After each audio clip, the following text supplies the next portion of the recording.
గడీల వ్యవస్థ ఉన్నప్పుడు మహిళల పరిస్థితి ఎలా ఉండేది? ఘోషా పద్ధతి, బయటికి వచ్చేవాళ్ళు కాదు. అలా చదువు కూడా. తెలంగాణ మహిళ ఎలాంటి మార్పులు చేసుకుంటూ వచ్చింది ఇప్పుడు ఈ జనరేషన్ వరకు? నాయకురాలు నాగమ్మ నుండి, తర్వాత ఈ సాయుధ పోరాటంలో ఆరుట్ల కమలాదేవి నుండి, మల్లు స్వరాజ్యం నుండి, చాకలి ఐలమ్మ నుండి. ప్రభుత్వం అన్న వాటికి రక్షణ కల్పిస్తుందా? ఎట్లా ఉన్నాయి మేడం? చాలా గడీలు శిథిలమైపోయాయి. ఇప్పుడు రాజపేట గడి మొత్తం. చాలా మందికి గడీలు తెలియదు కాబట్టి చూసే అవకాశం ఏమైనా కల్పిస్తే బాగుంటుందా ప్రభుత్వం? ఇప్పుడు వనపర్తి గడి ఉంది, అది పాలిటెక్నిక్ కాలేజీకి ఇచ్చారు. అయినప్పటికీ ఈ మధ్యకాలంలో మీరు రాసిన కొత్త బుక్స్ ఏమున్నాయి మేడం? ఈ మధ్యకాలంలో నేను ఇన్నూరు, తర్వాత ఎర్రరేగళ్ళు. ఈ రంగంలోకి రావాలంటే మహిళలు ఎలాంటి స్కిల్స్ ఉండాలి, ఎలాంటి ఆసక్తి ఉండాలి? మన భారతీయ వ్యవస్థలో స్త్రీ పరిస్థితిని తీసుకుంటే మరి ఇప్పటికీ గృహహింస ఉందంటారా? ఇప్పటికీ ఉంది. అందులో ఉన్న లిరిక్స్ను కూడా తీసుకుని ఈ విధంగా పాడినావు, పక్కల వాడున్నాడు అని చెప్పి ఇంటికి వచ్చిన తర్వాత. ఈ మధ్య కాలంలో గృహహింస అనేది కనిపించట్లేదు, వినిపించట్లేదు. కావలసుకొని ఉద్దేశపూర్వకంగా చాలా మంది స్త్రీలు మగవాళ్ళని ఉద్దేశంతోన. తెలంగాణలో గడీల చరిత్ర యువతరానికి తెలుసా అంటే తెలియదనే చెప్పుకోవాలి. గడీల చరిత్ర గురించి తెలుసుకుందాం. ఈ విషయం మాట్లాడడానికి రచయిత, పరిశోధకురాలు తంగెళ్ళ శ్రీదేవిరెడ్డి ఉన్నారు. మేడం నమస్తే. నమస్తే. బాగున్నారా మేడం? బాగున్నానమ్మా. ఈ మధ్యకాలంలో మిమ్మల్ని మీ ఆర్టికల్స్ చూసాము, మీ వ్యాసాలు చూస్తున్నాము. ఎక్కువ మీరు ఈ మన సంస్థానాల గురించి కావచ్చు, గడీల గురించి కావచ్చు, తెలంగాణ చరిత్ర గురించి ఎక్కువ రాస్తున్నారు. ఈ తరానికి గడీల గురించి చెప్పాలంటే మీరేం చెప్తారు?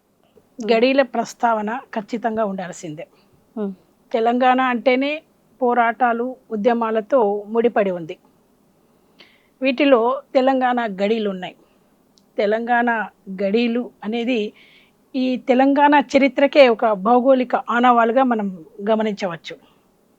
తెలంగాణ రాజకీయ, సామాజిక, ఆర్థిక చరిత్రలో తెలంగాణ గడీల ప్రస్తావన ఖచ్చితంగా ఉంటుంది. ఈ గడీలు ఏమిటి అనేది యువతరానికి మీరు అన్నట్టుగా తెలియదు.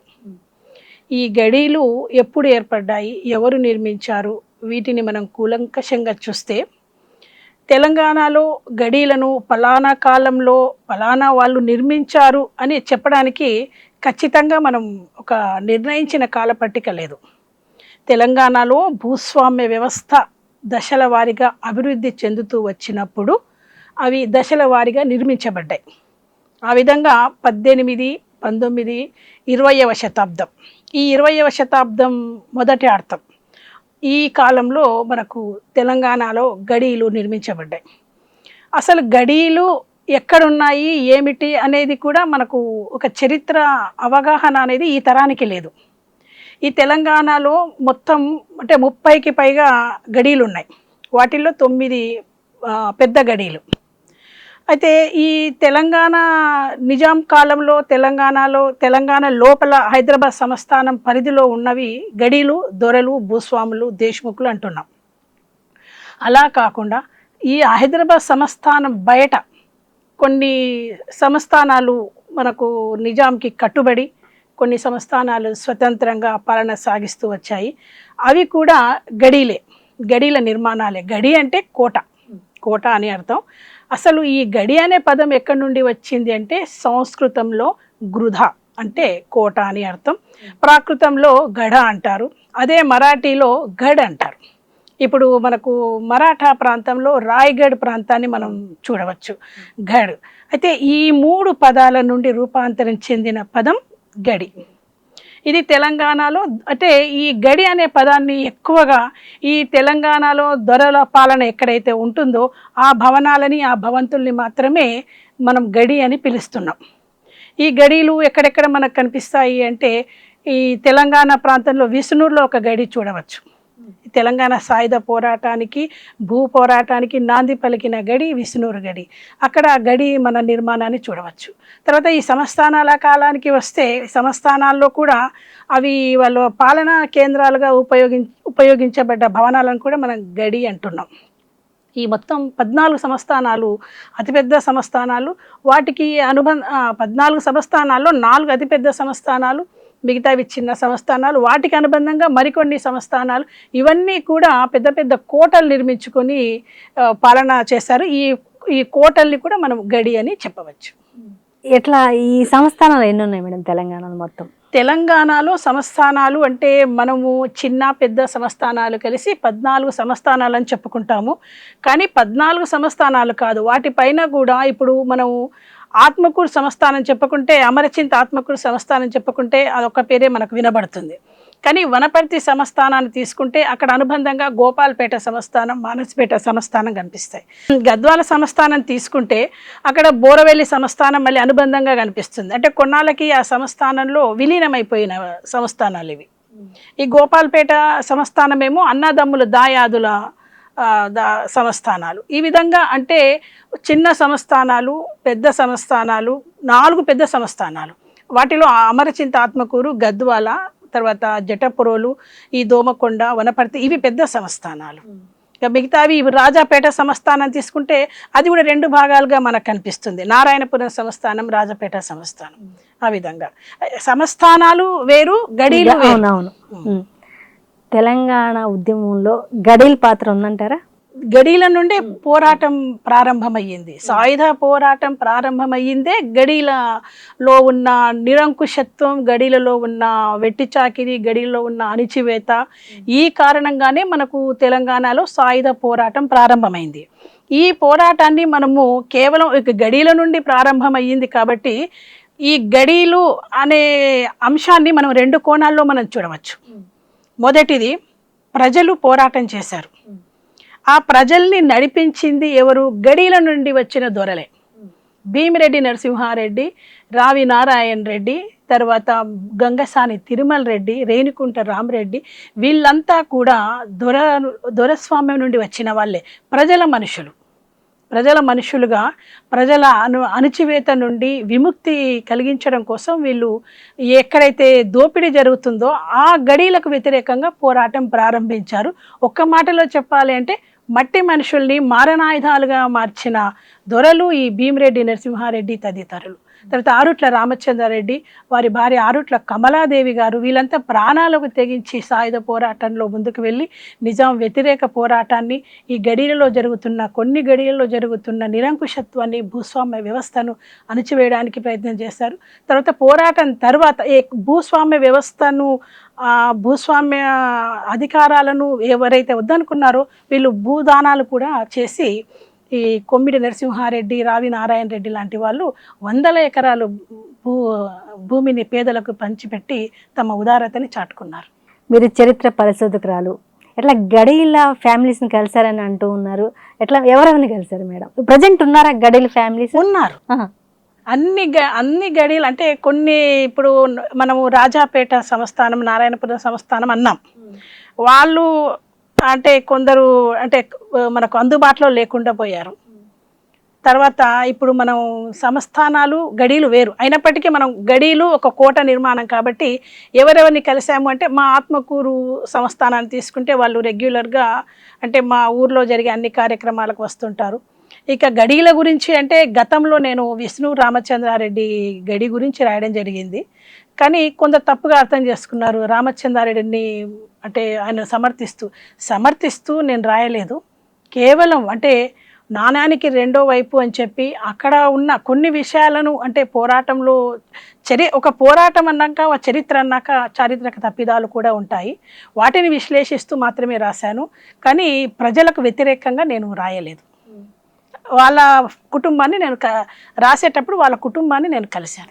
ప్రజెంట్ ఏమన్నా హైదరాబాద్లో ఉన్నారు? హైదరాబాద్ హిమాయత్ నగర్లో ఉంటారు వాళ్ళు. అంటే ఒక 2-3 ఫ్యామిలీస్ని కలిశారు. అంటే ముఖ్యంగా విష్ణు రామచంద్రారెడ్డి కుటుంబాన్ని నేను కలిశాను. వాళ్ళు చెప్పిన అంశాలు ఏంటి మేడం?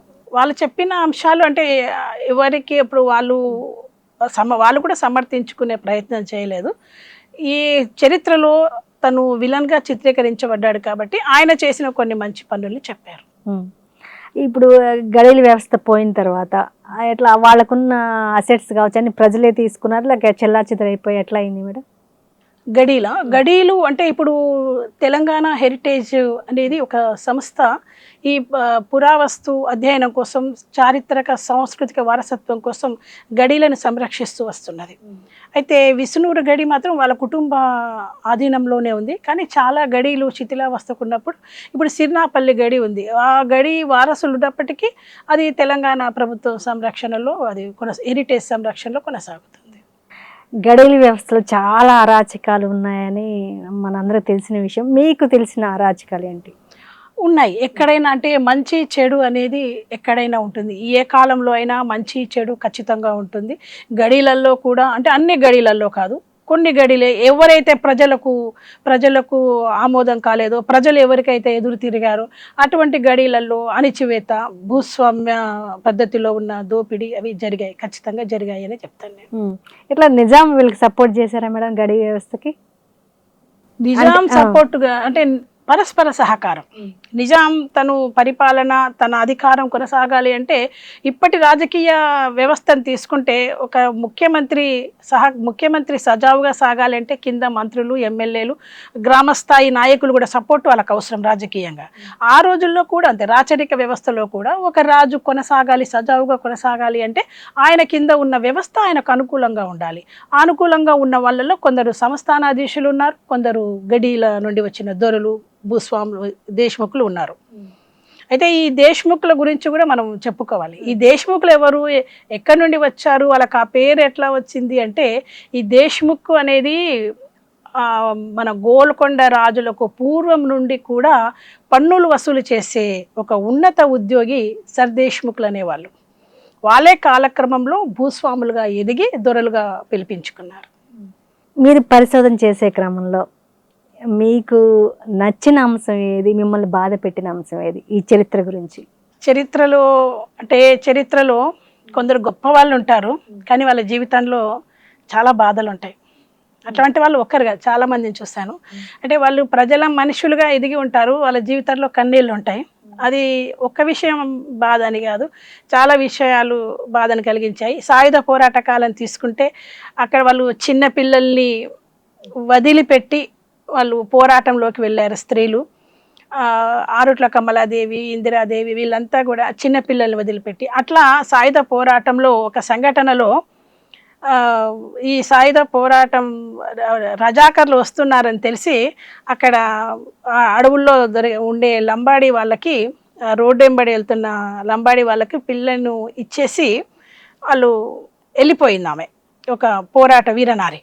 వెళ్ళిపోయినప్పుడు తర్వాత మళ్ళీ వాళ్ళు వెళ్ళిపోయిన తర్వాత వచ్చి తన బిడ్డను తీసుకుందామంటే వాళ్ళు కనబడలేదు. ఇక జీవితకాల బాధ. ఇట్లాంటివి నాకు చాలా బాధను కలిగిస్తాయి.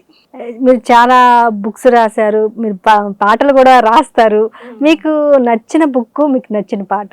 నచ్చిన పాట అంటే నేను రాసిన దాంట్లోనా, లేకపోతే మీరు రాసిన దాంట్లో? నేను రాసిన ప్రతి పాట నాకు బిడ్డ లాంటిదే, ప్రతిదీ నాకు ఇష్టమే. దాంట్లో ఒక ఫేవరెట్ పాట అయితే ఉంటుంది, మీరు రాసినవన్నీ మీకు ఇష్టం, బట్ ఒక ఫేవరెట్ పాట అయితే ఉంటుంది కదా మేడం? ఫేవరెట్ పాట అంటే మోహన భోగరాజు బోనాల పాట. అది మొదట రాశాను కాబట్టి నాకు ఆ పాట మీద కొంచెం. ఏం పాట మేడం ఒకసారి? యాప మండలు గుమ్మాల జుట్టి అని పాట, తెలంగాణ బోనాల గురించి రాశాను. పసుపు బండారు ఎడపకు అద్ది, గంధం తీరుగా గదవల్ల రుద్ది అని, అంటే తెలంగాణ యాస భాషలో రాయడం జరిగింది. చరిత్ర అంటే చాలా మంది తెలుసుకోవాలని ఆసక్తిగా ఉంటారు. అలాంటి చరిత్ర తెలుసుకోవాలని, చరిత్ర గురించి పరిశోధన చేయాలని తంగెళ్ళ శ్రీదేవి రెడ్డికి ఎలా అనిపించింది? ఏమైనా ఇన్స్పిరేషన్ ఎవరన్నా ఉన్నారా? ఇన్స్పిరేషన్ అంటే నాకు సహజంగానే రాయాలనే సంకల్పం. నేను 8వ తరగతి నుంచి కూడా చిన్నగా రాస్తూ వస్తున్నాను. బాలానందం కార్యక్రమాలకి, చందమామ వంటి కథలకు, పుస్తకాలకు కూడా రాస్తూ వస్తున్నాను. ఆ రాసే క్రమంలోనే నాకు పరిశోధన పైన కూడా, అంటే కొన్ని చారిత్రక తప్పిదాలు కనిపిస్తాయి. అక్కడక్కడ తప్పిదాలు కనిపించినప్పుడు, ఇప్పుడు అంటే మొదట కనిపించినవి వేరు, ఇప్పుడు కూడా చూడండి మనం వికీపీడియాలో చాలా తప్పులు ఉంటాయి. కాబట్టి నేను ఒక వ్యాసం రాసేటప్పుడు వివిధ దినపత్రికల్లో వచ్చిన వార్తల్ని, వికీపీడియాని, డిజిటల్ లైబ్రరీని అన్నిటినీ నేను చూస్తాను. వికీపీడియాలో ఏదైనా అంశం ఉంది అంటే అది నేను దాన్ని అదే ప్రామాణికంగా నేను చూసుకోను. ఎందుకంటే నాకు చాలా తప్పిదాలు అందుట్లో కనిపిస్తాయి. ఉదాహరణకి రాజబహదూర్ వెంకట్రామరెడ్డి గారు ఉన్నారు. ఆయన ఇంటి పేరు పాషం, కానీ వికీపీడియాలో పింగళి వెంకట్రామరెడ్డి గారు అని రాశారు. ఆ తర్వాత ఇంకొకటి ఇప్పుడు ఏఐ వచ్చింది. ఏఐ కూడా చాలా తప్పులు ఇస్తుంది. అది కూడా మనం నిర్ధారణ చేసుకోవాలి. ఏఐ ఇచ్చింది కదా అని చెప్పి దాన్ని తీసుకోవద్దు. ఎందుకంటే ఆ ఏఐ కూడా సొంతంగా ఏది ఇవ్వదు, అందులో ఉన్న సోర్స్ని చూసే ఇస్తుంది. కాబట్టి అది మనం వ్యక్తిగతంగా మన సొంతంగా మన ఆసక్తితో వాళ్ళు సొంతంగా రాసిన పుస్తకాల నుండి మాత్రమే మనం అంశాలను తీసుకోవాలి ప్రామాణికంగా. నేను ఈ మధ్యకాలంలో మీరు ఫేస్బుక్లో ఒక పోస్ట్ చూశాను, ఇడుపు కాగితం. ఎట్లా చూస్తారు మేడం దాని ఆ ట్రోల్స్ని? ఇడుపు కాగితం అంటే ఇప్పుడు వాళ్ళకు అంటే ఆంధ్ర వాళ్ళ నుండి కొందరు అంటే ఇప్పుడు ఆంధ్ర ప్రజల మొత్తాన్ని తప్పు పట్టడానికి వీల్లేదు. ఒక పంట అనేది ఇప్పుడు ఆంధ్ర ప్రజలు, తెలంగాణ ప్రజలు కలుపు మొక్కలు ఎక్కడైనా ఉంటాయి. కలుపు మొక్కలు ఈ విధంగా మాట్లాడే కలుపు మొక్కలు వాళ్ళు కలుపు మొక్కలతోనే సమానం, ఎక్కడైనా ఉంటారు. వాళ్ళ మాటలు మనం పట్టించుకోవాల్సిన అవసరం లేదు. అదిగాను ఎవరైనా అటువంటి విమర్శ చేసింది ఒక ప్రముఖ నాయకుడు అయితే అది మనం ఖచ్చితంగా ఖండించాల్సింది. ఎవరు అనామకులు ఎన్నో మాట్లాడుతుంటారు. అంటే కాకపోతే ఎవరైనా మనం తెలుసుకోవాల్సింది ఏమిటి అంటే యాస భాషల్ని మనం గౌరవించాలి. మన భాషని గౌరవించాలి, ఎదుటి భాషను కూడా గౌరవించాలి, ప్రేమించాలి. అటు అనవసరపు అధిక ప్రసంగాలు, వెక్కిరింతలు ఇది వరకు కూడా మనకు చరిత్రలో కనిపిస్తుంది. తెలంగాణలో కవులే లేరు అంటే సురవరం ప్రతాపరెడ్డి గారు తెలంగాణ వ్యాప్తంగా మొత్తం 300కు పైచిలుకు కవుల్ని సేకరించి గోల్కొండ కవుల సంచిక ప్రకటించారు. ఈ గోల్కొండ కవుల సంచిక ప్రత్యేకత ఏంటి అంటే ఆ సంచికను ఆర్థిక భారం వహించింది మాది ఆత్మకూరు అమరచింత సంస్థానం, మా సంస్థానాధీశురాలు భాగ్యలక్ష్మీదేవమ్మ గారు. ఈ మధ్యకాలంలో మీరు రాసిన కొత్త బుక్స్ ఏమున్నాయి మేడం? ఈ మధ్యకాలంలో అంటే నేను నిరంతరం రాస్తుంటాను. బుక్స్ అన్నారు కాబట్టి చాలా పుస్తకాలు నాకు ఇప్పుడు ఈనాడు వాళ్ళు, స్వాతి వాళ్ళు నేను రాసిన నవలను వాళ్ళే తీసుకొచ్చారు. ఈ మధ్యకాలంలో నేను ఇన్నూరు, తర్వాత ఎర్రరేగళ్ళు, బతక నేర్చిన కథలు, ఈ కథా సంపుటాలను తీసుకొచ్చాను. ఈ బతక నేర్చిన కథల గురించి చెప్పుకుంటే ఇది వరకు ఇటువంటి కథలు తెలుగు సాహిత్యంలో రాలేదు. అంటే రాలేదు అంటే అది నా గొప్పతనం అనడం లేదు. ఎందుకు రాలేదు అంటే ఆ డిజిటల్ యుగం అనేది ఇప్పుడే ప్రారంభమైంది. ఆ డిజిటల్ యుగంలో జరుగుతున్న మోసాలు ఎట్లా ఉంటాయి, ఏ విధంగా మేకవన్నే పులులు మన పక్కలోనే ఉంటారు, అట్లాంటివి నేను బతక నేర్చిన కథలు అన్నమాట. ఏ విధంగా ఆన్లైన్ మోసాలు ఏ విధంగా జరుగుతున్నాయి, తర్వాత ఆన్లైన్ ద్వారానే ఏ విధంగా చీట్ చేస్తున్నారు, అకౌంట్లో ఉన్న డబ్బు ఏ విధంగా మాయమవుతుంది. అంటే ఇప్పుడు మామూలుగా సైబర్ నేరాలు అంటారు. ఆ సైబర్ నేరాల గురించి నేను అంటే మ్యాక్సిమం కథలు మొత్తం దాదాపుగా 100 కథల సంపుటేది. 90 కథలు ఈ సైబర్ నేరాల గురించే ఉంటాయి. కొన్ని సమాజంలో జరిగే మోసాలు, సమాజంలో జరిగే ఎత్తులు జిత్తులు అంటే కొత్త రకం అనమాట. ఈ కాలానికి అనుగుణంగా మొత్తం 100 కథలతో ఆ పుస్తకాన్ని తీసుకొచ్చాను నేను. మనకి దేశవ్యాప్తంగా చూసుకున్నా, తెలంగాణ వ్యాప్తంగా చూసుకున్న మహిళలు రాయడం అన్నది అరుదుగా కనిపిస్తూ ఉంటారు. ఈ రచయిత ఈ రంగంలోకి రావాలంటే మహిళలు ఎలాంటి స్కిల్స్ ఉండాలి, ఎలాంటి ఆసక్తి ఉండాలి? రాయాలి అనే ఆసక్తి ఉండాలి. ఒకటి ఆసక్తి ఉంటే సరిపోదు. మన భారతీయ వ్యవస్థలో స్త్రీ పరిస్థితిని తీసుకుంటే ఆడవాళ్ళు అంటే ఇప్పుడు మన కాలం మారింది, స్త్రీలు చదువుకున్నారు, ఎదిగారు అని అనుకుంటాం. కానీ చాలా చదువుకున్న స్త్రీలలో డాక్టర్లు, ఇంజనీర్లు, తర్వాత సినిమాలో పాటలు పాడే గాయనీమణులు, రచయిత్రులు వీళ్ళందరూ కూడా గృహహింస ఎదుర్కొంటున్నారు అనే విషయం చాలా మందికి తెలియదు. మరి ఇప్పటికీ గృహహింస ఉందంటారా? ఇప్పటికీ ఉంది. ఉదాహరణకి ఒక గాయని తీసుకుందాం. అంటే ఉదాహరణ, ఫలానా అనడం లేదు, ఒక గాయని పాట పాడుతుంది. అక్కడ మేల్ సింగర్తో కలిసి పాట పాడాలి. ఆ పాడే పాటల్ని కూడా అందులో ఉన్న లిరిక్కి వాళ్ళకి సంబంధం లేదు. అదొక స్క్రిప్ట్ లాగా. కానీ అందులో ఉన్న లిరిక్స్ను కూడా తీసుకుని ఈ విధంగా పాడినావు, పక్కల వాడున్నాడు అని చెప్పి ఇంటికి వచ్చిన తర్వాత టార్చర్ చేసే భర్తలు కూడా ఉన్నారు. అంటే ఇక్కడ కేవలం మగవాళ్ళని నేను అనడం లేదు, మీరు అడిగారు కాబట్టి చెప్తున్నాను. ఎందుకంటే ఇప్పుడు మగవాళ్ళను కూడా, మగవాళ్ళపై కూడా ఆడవాళ్ళ దాడులు ప్రారంభమయ్యాయి. ఇది రెండు వైపులా ఈ విధంగా దాడులు అనేది రెండు వైపులా ఖండించాల్సిన విషయమే. కాబట్టి స్త్రీల గురించి అడిగారు కాబట్టి నేను చెప్తాను. ఈ మధ్య కాలంలో గృహహింస అనేది కనిపించట్లేదు. అంటే గృహహింస అనే చట్టం అనేది దుర్వినియోగం అయిపోతుంది.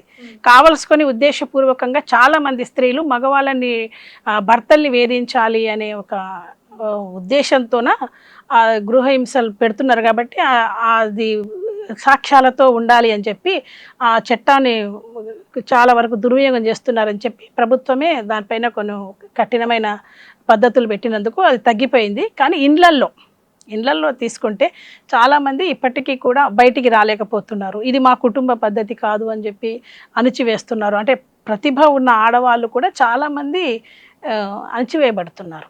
ఇది వాస్తవం, ఏ కాలంలో అయినా వాస్తవమే. ఇది ఈ రోజుల్లో ఎవరి కాళ్ళ మీద వాళ్ళు నిలబడేదే ఉంటుంది. కానీ కొందరు స్త్రీలు కుటుంబ గౌరవం కోసం, పిల్లల కోసం మీ నోటీస్కి వచ్చిందా?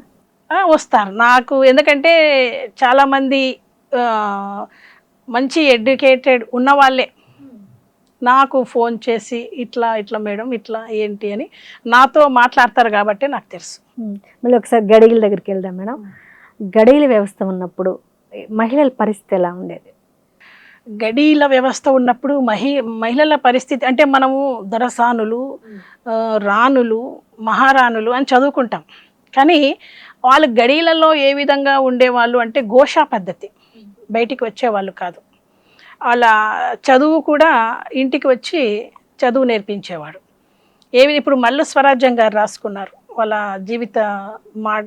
జీవిత చరిత్రలో. అయితే అదే పద్ధతి. అంటే వాళ్ళు ఇంటికి వచ్చి అంటే ఈత, గుర్రపు స్వారీ, మిగతా రామాయణ మహాభారతాలు చదవడం, పెద్ద బాల శిక్ష చదవడం, ఇవన్నీ కూడా ఇంటికి వచ్చి నేర్పించి వెళ్ళేవారు. అయితే ఆ చదువులన్నీ కూడా ఏ కోణంలో జరిగేవి అంటే, ఒకవేళ వాళ్ళ ఇంట్లో వారసుడైన పురుష సంతానం చనిపోతే మళ్ళీ వీళ్ళు పాలనకు అర్హులుగా ఉండాలనే ఉద్దేశంతో జరిగేవి. ఇంకో విషయం ఏంటంటే ఘోషా పద్ధతిలో ఇప్పుడు గడీలు గురించి మాట్లాడుతున్నాం కాబట్టి ఇప్పుడు ఎమ్మెల్యేలు, ఎంపీలు వెళ్తుంటే, మంత్రులు వెళ్తుంటే కాన్వాయ్ పోతుంటుంది. అదే ఆ కాలంలో కూడా ఉంది. బండ్లు కట్టుకొని వెళ్ళేవాళ్ళు. బండి వెనక బండి కట్టి 16 బండ్లు కట్టి ఆ 16 బండ్లు వెళ్తుంటే ఏ బండిలో దొర ఉన్నాడు, ఏ బండిలో దొర సాని ఉంది తెలియకపోయేది. వెంట అంటే ఇప్పుడు ఎట్లయితే సెక్యూరిటీ వస్తుందో, జెడ్ కేటగిరీ సెక్యూరిటీ కొందరికి ఉంటుంది, అట్లా దొరలకి సెక్యూరిటీ ఉండేది. వెంట అనుచరులు బలోతదారులు అనేవాళ్ళు అప్పట్లో. ఆ బలోతదారులు వచ్చేవాళ్ళు. అయితే ఇప్పుడు పోరాటం జరిగింది, సాయుధ పోరాటం. అవును, సాయుధ పోరాటం జరిగిన ఏ గడిలపై జరిగిందో ఆ గడి దొరను కూడా ఈ పోరాట వీరులు చూసిన సందర్భం లేదు. కేవలం వాళ్ళ చర్యలపైనే పోరాటం జరిగింది. ఆ వ్యక్తుల్ని స్వయంగా చూసిన వాళ్ళు తక్కువే. తెలంగాణలో మహిళల పాత్ర ఎలాంటి మార్పులు చేసుకుంటూ వచ్చింది? తెలంగాణలో మహిళలు, తెలంగాణ మహిళ గురించి మాట్లాడాలంటే అతిపెద్ద ఒక అధ్యాయమే అవుతుంది. తెలంగాణ మహిళ గురించి మాట్లాడాలి అంటే మనం 12వ శతాబ్దంలో నాయకురాలు నాగమ్మ నుండి తెలంగాణ మహిళ ఎలాంటి మార్పులు చేసుకుంటూ వచ్చింది ఇప్పుడు ఈ జనరేషన్ వరకు? ఈ జనరేషన్లో అంటే తెలంగాణ మహిళ పోరాట వారసత్వం నుండి పుట్టింది. అవును, నాయకురాలు నాగమ్మ నుండి, తర్వాత ఈ సాయుధ పోరాటంలో ఆరుట్ల కమలాదేవి నుండి, మల్లు స్వరాజ్యం నుండి, చాకలి ఐలమ్మ నుండి, ఈ విధంగా పోరాట వారసత్వాన్ని పునికి పుచ్చుకుంటూ వచ్చిన తెలంగాణ మహిళ తాను కూడా ఒక స్వతంత్రంగా నిలబడాలని, ఆత్మ గౌరవంతో నిలబడాలని, అస్తిత్వాన్ని ప్రకటించుకోవాలి అని చెప్పి తనను తాను నిరంతరం పునర్నిర్మించుకుంటూ ఉంటుంది. ఇది ఆత్మగౌరవం మాత్రం, పొగరు కాదు. ఆత్మవిశ్వాసం, ఆత్మగౌరవం, అస్తిత్వం. తన అస్తిత్వాన్ని చాటుకోవాలనే తపన ప్రతి తెలంగాణ స్త్రీలో ఉంటుంది. అంటే ప్రతి స్త్రీలో కూడా ఉండాల్సింది ఇదే, అస్తిత్వాన్ని చాటుకోవాలి. ప్రతి తెలంగాణ, ప్రతి తెలుగు స్త్రీలో కూడా ఉంటుంది. తంగిలి శ్రీదేవి అనగానే గుర్తుకొచ్చే నవలేంటి? వసంతసేన.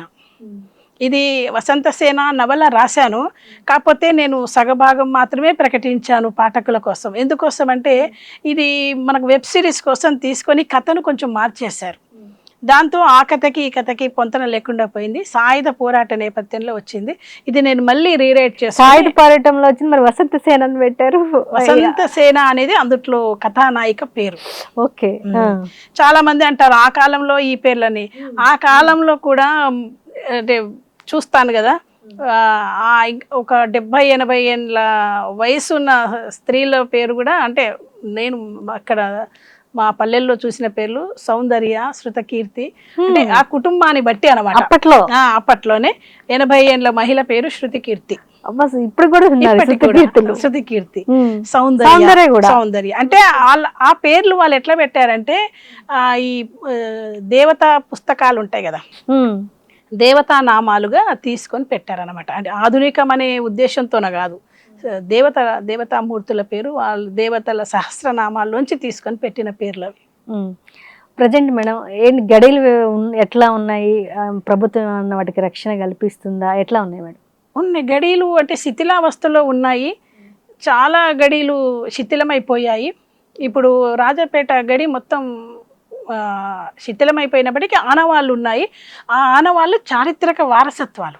అవును, చారిత్రక వారసత్వాలు కాబట్టి ప్రభుత్వం వాటిని, అంటే తెలంగాణ హెరిటేజ్ శాఖ ఈ ఆధ్వర్యంలో కాపాడబడుతున్నాయి. అంటే చాలా మందికి గడియలు తెలియదు కాబట్టి చూసే అవకాశం ఏమైనా కల్పిస్తే బాగుంటుందా ప్రభుత్వం? అంటే మామూలుగా ఇప్పుడు గడియలు ఎక్కడెక్కడ ఉన్నాయి అనేది ఒక ఖచ్చితంగా జాబితా ఉంది. ఇప్పుడు వనపర్తి గడి ఉంది, అది పాలిటెక్నిక్ కాలేజీకి ఇచ్చారు. అయినప్పటికీ పర్యాటకులు వస్తుంటారు, చూస్తుంటారు. గద్వాల కోట, అది కూడా అంటే శిథిలమైపోయినప్పటికీ కళాశాల నడుస్తుంది, అక్కడికి కూడా వస్తుంటారు. తర్వాత ప్రాగటూరు, ఇవన్నీ కూడా ఉన్నాయి. ప్రాగటూరు అంటే అల్లంపూరు. ఆ అల్లంపూర్లో సంస్థానంలో ఒక కొండారెడ్డి అనే ఒక రాజు కారణంగా మన కర్నూలు కొండారెడ్డి బురుజు, అంటే అది ఎవరు నిర్మించారు అనేది అది మనకు ఖచ్చితమైన శాసన ఆధారాలు లేవు. అది కృష్ణదేవరాయల వంశస్థులు నిర్మించారంటారు. తర్వాత ఈ కొండారెడ్డిని అక్కడ బంధించారు కాబట్టి ఆ కొండారెడ్డి బురుజు అని పిలువబడిందని కూడా అంటారు. మీరు మహబూబ్ నగర్ జిల్లా వాసిగా మీ చుట్టూ అన్ని సంస్థానాలు, కోటలు ఎట్లా చిన్నప్పటి నుంచి పెరుగుతూ వచ్చే నేపథ్యంలో ఎట్లా అనిపించింది? అంటే మీరంతా వ్యవస్థ అంతా అదే ఉమ్మడి పాలమూరు జిల్లాలో ఉన్న, ఈ తెలంగాణలో ఉన్న సంస్థానాల్లో ఎక్కువగా మా ఉమ్మడి పాలమూరు జిల్లాలోనే ఉన్నాయి. మాది అమరచింత ఆత్మకూరు సంస్థానం, మా అమ్మమ్మ వాళ్ళది వనపర్తి సంస్థానం, పక్కనే ఉన్నది గద్వాల సంస్థానం, అటువైపు ఉన్నది అల్లంపూర్ సంస్థానం, బోరవెల్లి సంస్థానం. అంటే ఇక్కడ ఈ సంస్థానాలన్నిటిలో కూడా మాకు బంధుత్వాలు ఉన్నారు. అంటే సంస్థానాధీశులు కాదు, ఆ సంస్థాన ప్రాంతాల్లో బంధువులు కూడా ఉన్నారు. అయితే ఈ చిన్నప్పటి నుండి నేను చూసింది ఏమిటంటే ఆత్మకూరులో మా సొంత ఇల్లు ఉన్న ప్రదేశం రాజుల గుర్రాలు కట్టివేసే స్థలంగా చెప్తారు. ఆ పక్కనే మా చిన్నప్పుడు కోటలు ఉండేవి, చుట్టూ కందకాలు ఉండేవి. అయితే వాటిపైన నాకు అప్పుడు అవగాహన లేదు. మా నాన్నగారు అందరు చెప్పేవాళ్ళు, ఇది రాజుల కోట, ఈ చుట్టూ కందకాలు, ఈ కోటలో మైసమ్మ అని. అయితే అవగాహన లేకపోయినప్పటికీ ఆసక్తి అనేది ఉందన్నమాట. రాజులు ఎట్లా జీవించిండ్రు, ఈ కందకాలు ఎట్లా, ఏమిటి అని అడిగి తెలుసుకునేదాన్ని అనమాట. నాకు అప్పుడు వెహికల్స్ కాబట్టి గుర్రాలపై వచ్చేవాటి, గుర్రాలు ఏ విధంగా వాళ్ళు గుర్రాలపై ఎట్లా వెళ్ళేవాళ్ళు అని కూడా అనుకునేదాన్ని. తర్వాత తెలిసిందనమాట, ఒక వాహనం ఒక గంటలో 100 కిలోమీటర్లు వెళ్తే ఒక జాతి గుర్రం 150 కిలోమీటర్లు ప్రయాణిస్తుంది అని.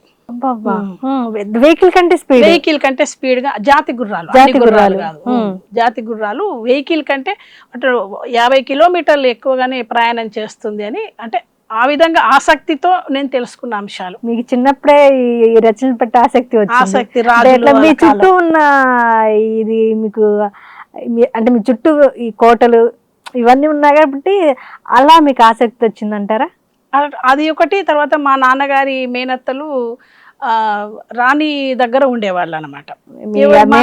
లేరు వాళ్ళు, నేను పుట్టినాటికే వాళ్ళు లేరు. కాకపోతే గతంలో ఆ విధంగా చెప్పినప్పుడు వాళ్ళు ఎవరు ఎట్లా ఉండేవాళ్ళు ఏమిటి ఏంటి అనేది రకరకాల ప్రశ్నలు నా అయితే లోపల.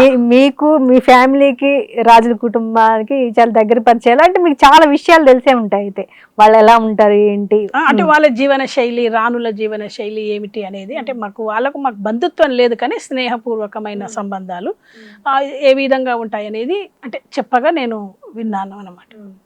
గడిలో జీవన శైలి ఎలా ఉండేది మేడం? గడీల జీవన శైలి గోషా పద్ధతి. మగవాళ్ళు మాట్లాడుకున్నాం. బయటకి మామూలుగా వచ్చేవాళ్ళు. అన్ని పూర్వకాలం రాజులు యుద్ధ విద్యల్లో ఆరితేరినట్టు వీళ్ళు కూడా అన్ని విద్యల్లో గుర్రపు స్వారీ ముఖ్యంగా ఉండేది, ఈత ముఖ్యంగా ఉండేది. శత్రువు మనకు ఎదురొచ్చినప్పుడు ఏ విధంగా ఎదుర్కోవాలి అని ప్రతి వ్యూహాలు నేర్పేవాళ్ళు. ఇప్పుడు సాయుధ పోరాటంలో గోతులు దారెంబడి గోతులు తవ్వి దానిపైన గడ్డి పరిచి ఒక బంధించాలి అనుకుంటే ఆ పరిస్థితిని ఈ రాజులు ముందే పసిగట్టాలి. ఆ విధమైన ప్రతి వ్యూహాలని, యుద్ధ తంత్రాలని కూడా వీళ్ళు నేర్చుకునేవాళ్ళు. కాబట్టి స్త్రీలు కొంచెం గోషా పద్ధతిలో ఉండేవాళ్ళు. కనీసం ఈ గాజులు వేసుకోవడానికి వచ్చినప్పుడు పరదా చాట్ నుంచి చేతులు బయటికి ఇచ్చేవాళ్ళు అన్నమాట. వాళ్ళని ఎవరు చూసేవాళ్ళు కాదు. సోషల్ మీడియా వచ్చాక ఇప్పుడున్న యువత బుక్స్కు దూరం అవుతుంది, చదవట్లేదు అని ఒక వార్త ఉంది. మీరు ఒక రచయితగా ప్రజెంట్ ఉన్న యూత్కి ఏం చెప్తారు మేడం? చాలా వరకు పుస్తకాలు చదవడం లేదు. ఇప్పుడు నేను కథలు రాస్తున్నాను, అంటే నేను రాస్తున్న కథలన్నీ కూడా అప్పటి పాఠకులే చదువుతున్నారు. యూత్ అనేది ఇప్పటి కాలం పిల్లలు కూడా కొంతమంది చదువుతున్నారు. ఇంకొకటి ఏమంటే తెలుగులో వస్తున్న కథల్ని చదివే వాళ్ళు చాలామంది తగ్గిపోయారు. ఇది వాస్తవం. తెలుగు మాట్లాడుతున్నాం, తెలుగు సంప్రదాయ శైలిని, తెలుగు జీవన శైలిని అనుసరిస్తున్నాము. కానీ తెలుగు సాహిత్యం వచ్చేసరికి ఇప్పుడు ఇంగ్లీష్ మీడియం కల్చర్ పెరిగిపోవడం వల్ల తెలుగుపై పట్టు ఉండటం లేదు. దీని గురించి కూడా ఇప్పుడు చాలామంది తెలుగు పైన పట్టు ఏర్పడటం కోసం కూడా చాలామంది కృషి చేస్తున్నారు. కాకపోతే మన వ్యవస్థ కూడా ఏ విధంగా ఉంది అంటే ఆంగ్లంలో బాగా నిష్ణాతులైన వాళ్ళకి అన్ని అవకాశాలు వస్తున్నాయి. Thank you madam. గడిల వ్యవస్థ గురించి తెలంగాణలో మహిళ పాత్ర చెప్పినందుకు. ఈనాటి యువత తెలంగాణ గురించి కావచ్చు, తెలంగాణలో ఉన్నటువంటి గడిల వ్యవస్థ తెలుసుకోవాల్సిన అవసరం ఎంతైనా ఉంది.